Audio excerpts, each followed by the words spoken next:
Nigeria's main opposition political party, the People's Democratic Party, will today announce the Governor of Delta State, Dr. Ifeanyi Okowa, as running mate to its presidential standard-bearer, Atiku Abubakar.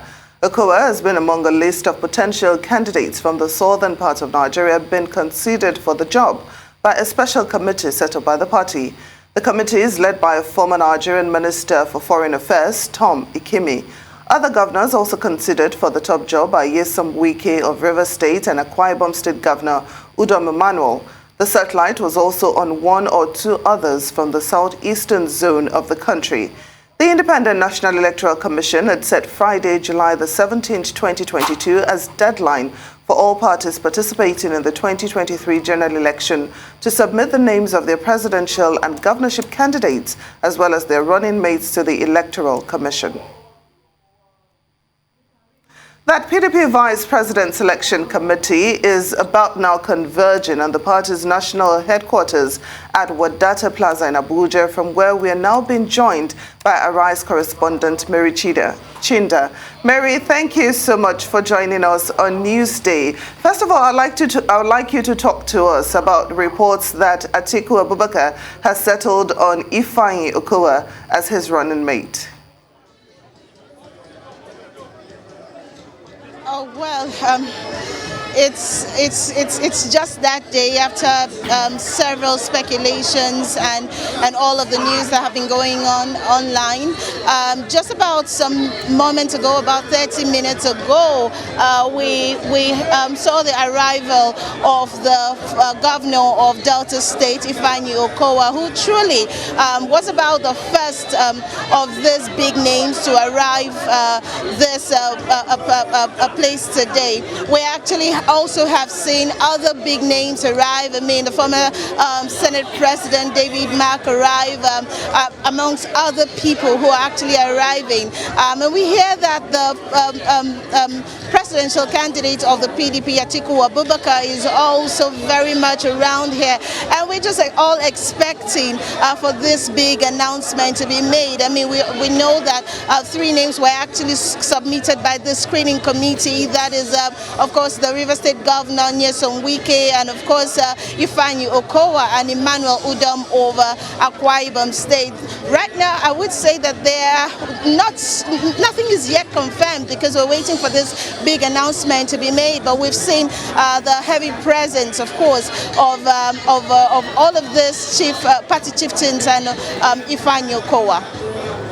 All right, thank you for that, Mary. It sure does seem like there's quite a few people behind you. Can you describe what the mood is on ground right now?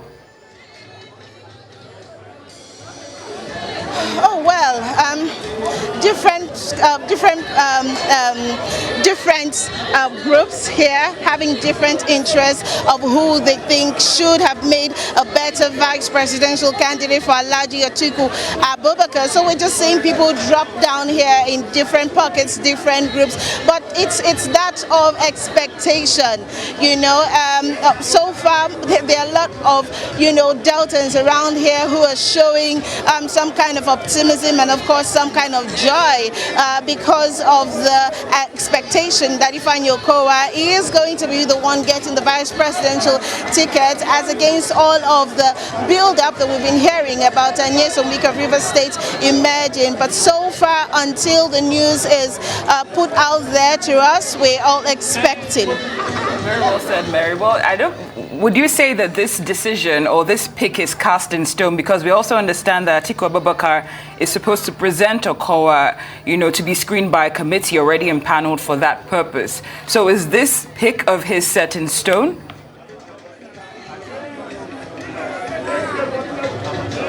Okay, I'm not sure I got your question right. Okay. I said that Atiku is supposed to present Okowa as his choice to a committee that will screen him, and they're impaneled for that purpose.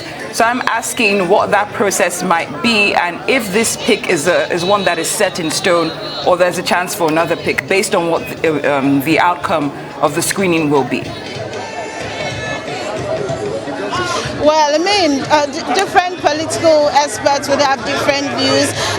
All of this while there's been a lot of build-up and expectations that Governor Nyesom Wike was going to be the name on the top list. I mean, especially because of what we had seen, you know, in the primaries in May. But I mean, it's not to be known just yet if this is the best decision that Atiku Abubakar can make or not. I mean, different people from different schools of thought would have various decisions about various views about this. But of course, we're expecting that the presidential candidate of this party is going to be arriving really soon, and we're going to have the big announcements being made. Well, like you said, a lot of people have been speculating that Nyesom Wike will actually be the pick for vice president. But now it seems that Ifeanyi Okowa is Atiku Abubakar's choice. Do you know any reason, you know, why this happened? You know, why Nyesom Wike was dropped in favor of Okowa?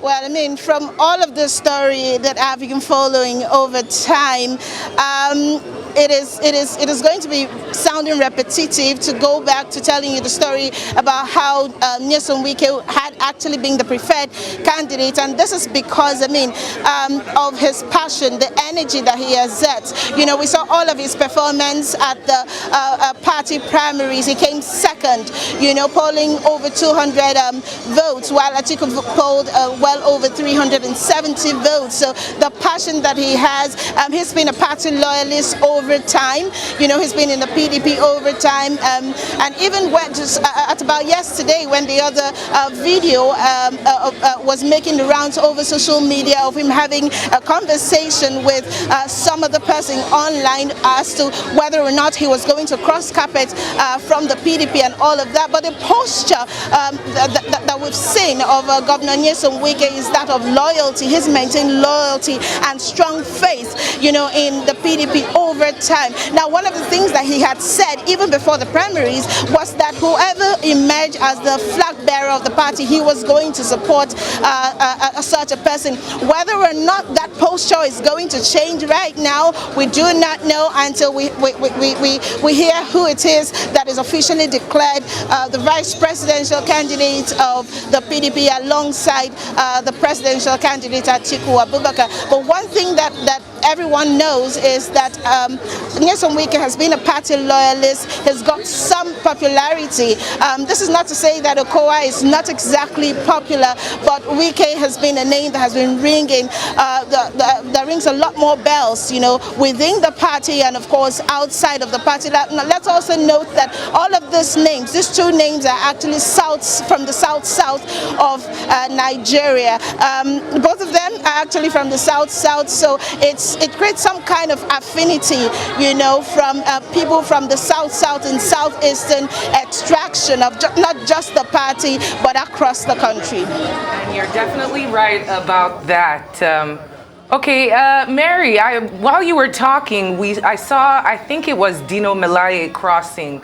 Can you tell us about some of the governors or dignitaries that might be present and what they might be up to? And also, what are the next steps? What are we waiting for to see today? Okay, yes, of course. Dino Melaye is very much around. I'd actually approached him to, you know, join the live, but he nicely declined. And the Enugu State Governor was seen here. The former Governor of Niger State is also here. Former Governor of Jigawa State is also here. The minority leader of the House of Reps is also here. And like I said earlier, the former Senate President, David Mack, is also here. A lot of big names in the PDP are already on ground. It seemed to be one of those very defining days for the PDP ahead of the 2023 election. Now, this is also this is a big day also because we see that the APC is yet to officially, you know, drop drop the name the name of the candidate for the vice presidential slot in their party. So the PDP is about the first of the two parties that is dropping a name. So it's such a big deal. And what the outcome of today would actually go a long way in determining whether or not the PDP clenches the ticket, in next year's elections or not. I mean, we remember that in 2019, Atiku Abubakar was very quick to pick on Peter Obi, who we know that he's already decamped and cross-carpeted to the Labour Party right now. And this is just a big day. This is a defining moment for the People's Democratic Party. Very well said. Arise Correspondence Mary Chinda, thank you so much for joining us on Newsday.